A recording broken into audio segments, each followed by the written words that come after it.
হিন্দুর আইন আর মুসলমানের আইন এক হতে পারে না। হিন্দু পরিবার পারিবারিক আইন আর মুসলিম পারিবারিক আইন এক হবে?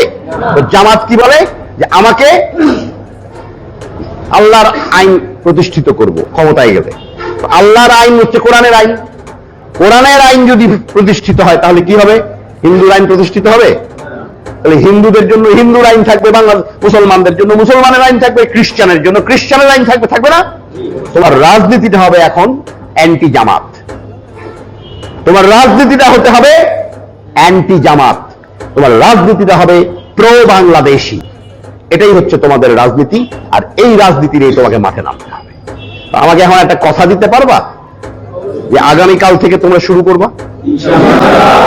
ঘরে ফিরবা না যতক্ষণ পর্যন্ত ধানের শীষটা ঘরের মধ্যে প্রতিষ্ঠিত করতে না পারবা। পারবা তো?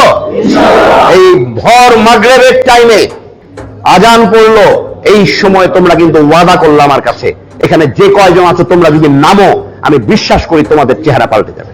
সময় এখনো আছে, 2 মাস 3 মাস 4 মাস একটু খাটনি করো। এটা কি মাস? সেপ্টেম্বর, অক্টোবর, নভেম্বর, ডিসেম্বর, জানুয়ারি, 4টা মাস পরিশ্রম করো, একটু পরিশ্রম করো। 15 বছর কষ্ট করছো,